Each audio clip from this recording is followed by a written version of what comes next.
Hello everybody, and welcome back to the channel.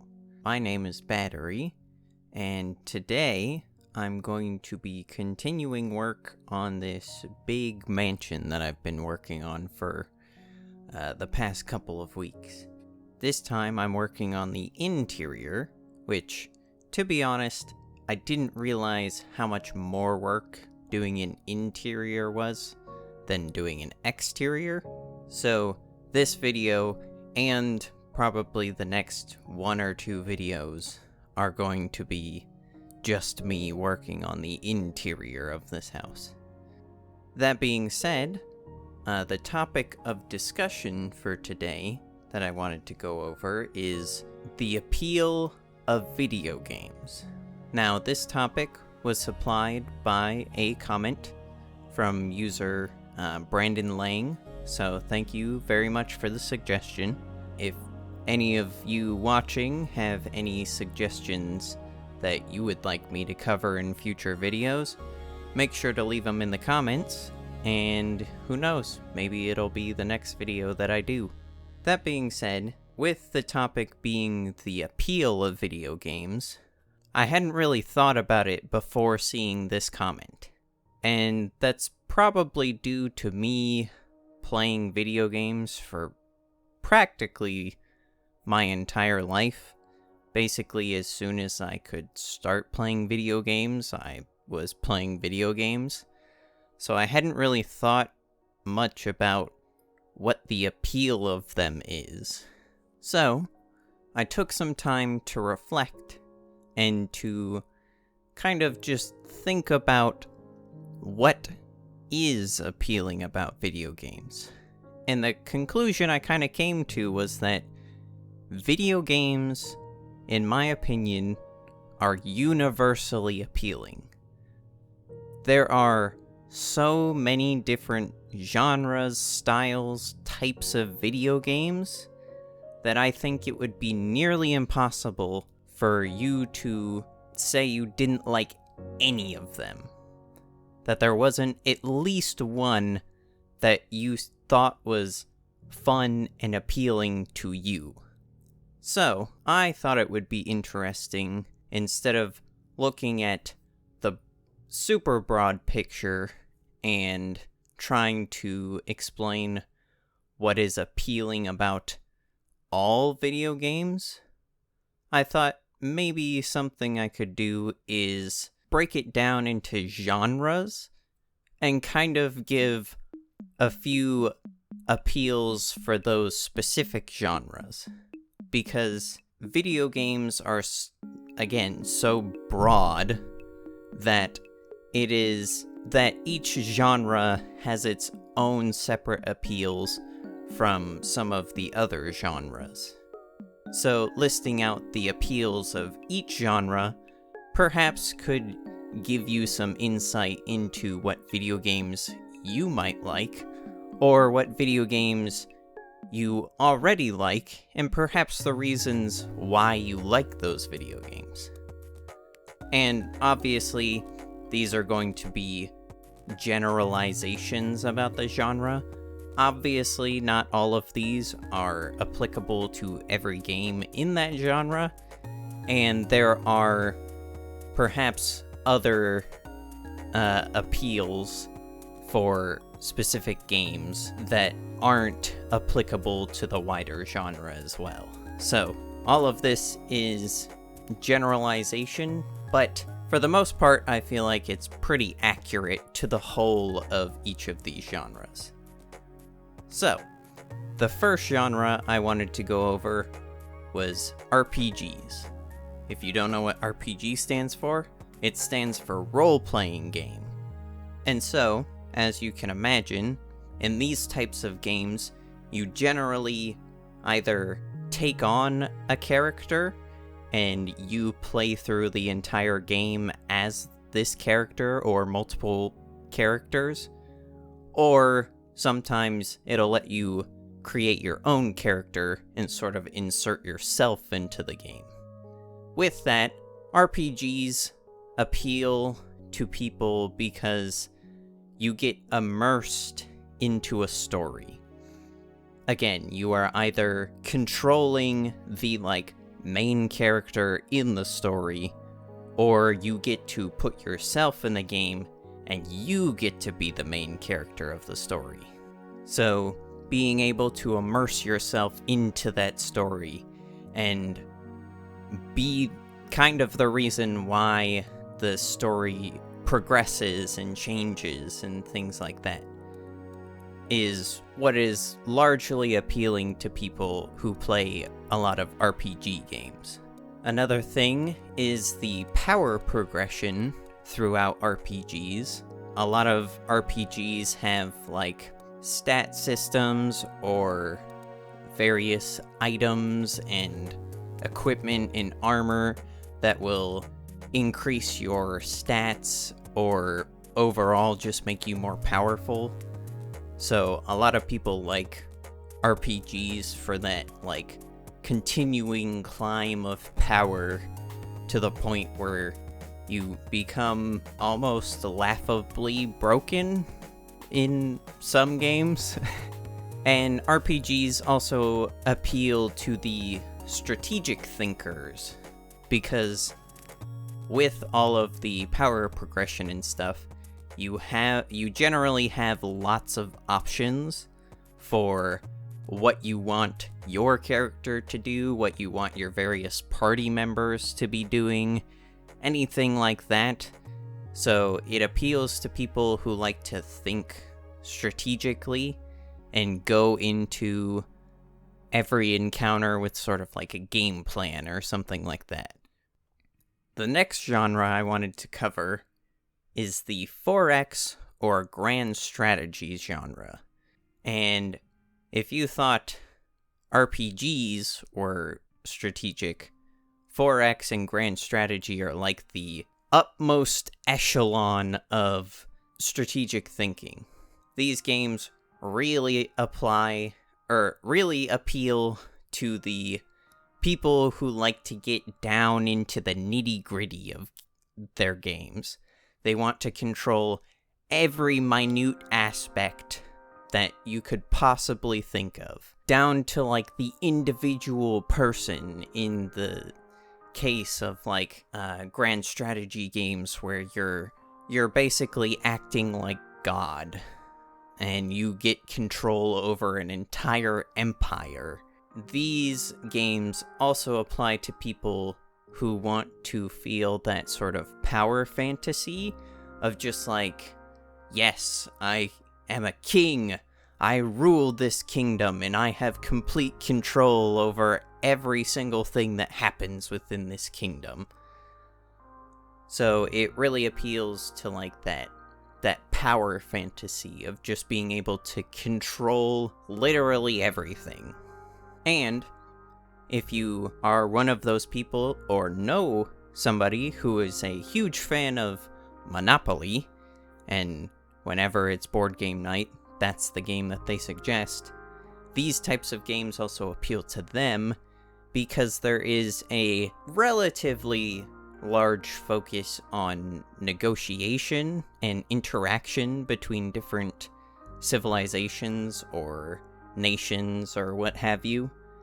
And so these games really appeal to people who like wheeling and dealing, who like negotiating and trying to swindle people as much as possible to get ahead. So that's 4X and grand strategy. The next genre I have is shooters, which are pretty self-explanatory. Basically any game that you shoot people. For the most part, the appeal of shooters is the competitive aspect of it. Being able to prove that you have the best aim, that you have the fastest reaction speeds, that you know the map better than anybody and can position in places that put you at an advantage and the enemy at a disadvantage. So shooters really appeal to the hyper-competitive nature of some people. As far as the less multiplayer shooters go, they kind of appeal to that one against many trope. So if you've ever, I don't know, watched a movie like John Wick or something like that, and in your mind you're just like, yeah, I could do that. These types of games also apply to you, because basically the premise of almost every single shooter game is just you are the one that can save humanity from the big bad or whatever. And so you alone have to take down an entire army of people to save humanity. So if that type of trope or fantasy appeals to you, then shooter games will also likely appeal to you. The next genre is a personal favorite of mine, and that is roguelikes. And the reason that these are appealing, well, I guess I should probably explain what a roguelike is, because roguelike doesn't really tell you much. So, a roguelike is basically any game that has randomized elements every time you play through it. So things are constantly changing, whether that's the items you pick up, or the layout of the level, or anything like that. That's the main staple of roguelikes. And so, with the ever-changing layout and items available to you, it does appeal to people who want to stick with the game for a long time, just because there's a theoretical, infinite amount of replayability. Every single time you play through the game, it will be at least marginally different from the previous time you ran through the game. And so, theoretically, you could play the game forever and not ever come into the exact same situation. Another appeal of roguelikes is that, generally speaking, they are hard. And kind of the way that they prevent the game from getting stale is to make it challenging enough to where you don't get to the end every time. And so if you like a challenge in your games, roguelikes generally appeal to people who like a challenge. Another appeal of roguelikes is that they offer a lot of room for experimentation. So, since things are changing every single time, you have a lot of room to experiment with new things, or try different tactics, or, take a different route or something like that.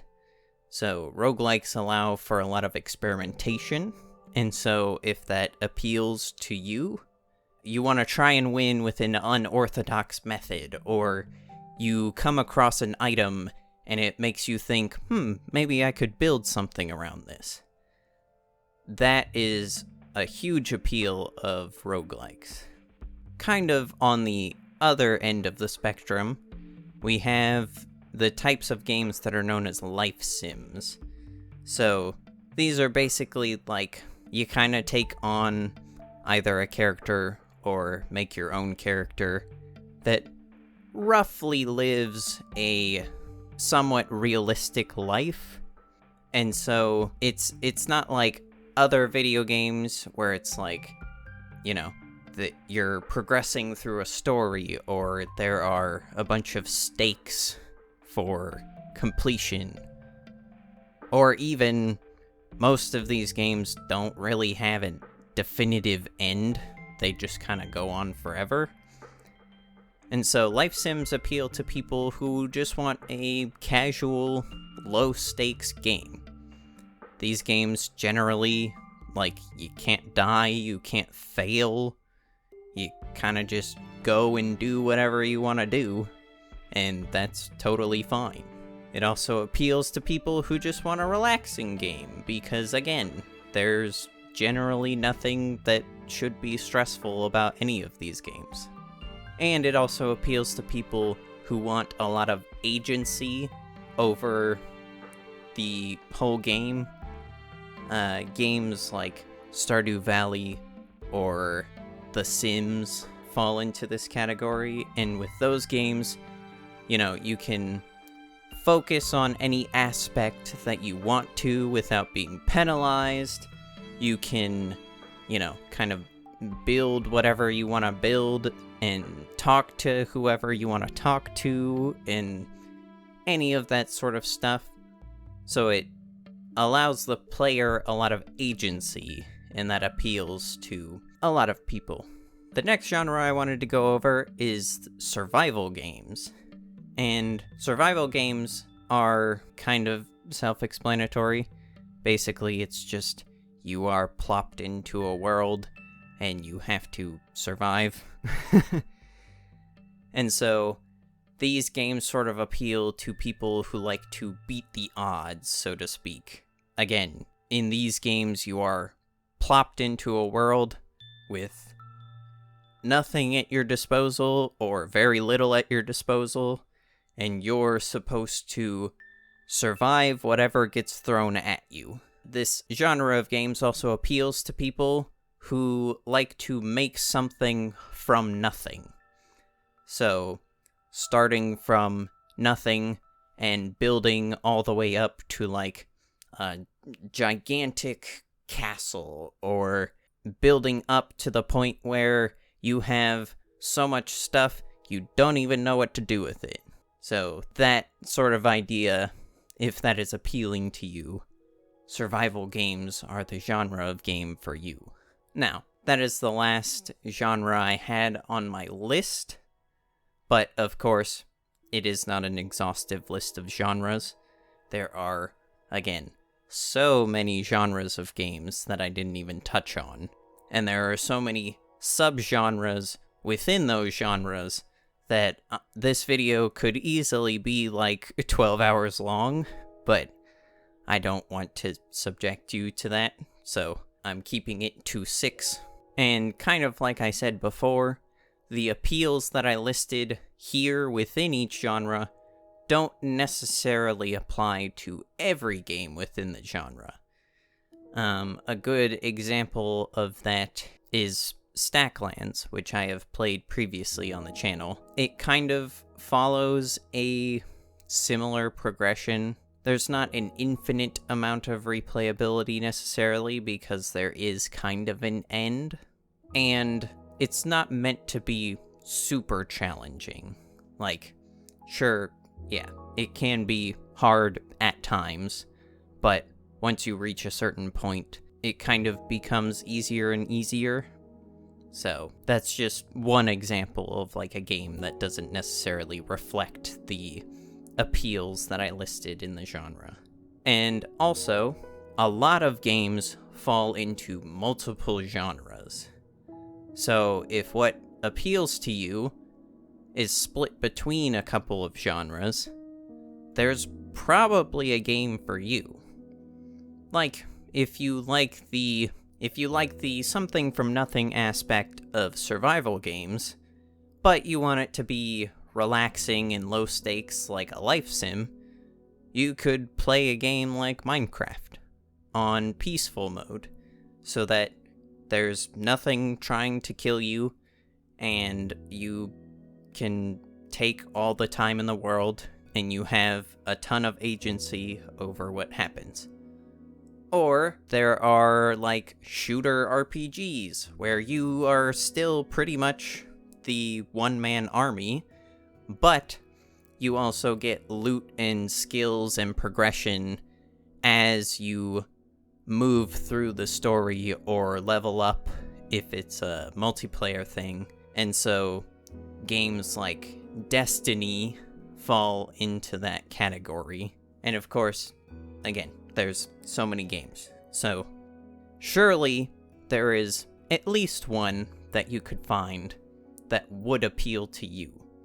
Even if you're not like a hardcore gamer and know the ins and outs of every game, I'm sure you could still find a game that could appeal to you. With that said, I think I'm going to leave this little rant here, and I will continue building the interior of the house in the next episode. So, if you liked it, make sure to leave a like and subscribe if you loved it, and I will catch you all in the next video.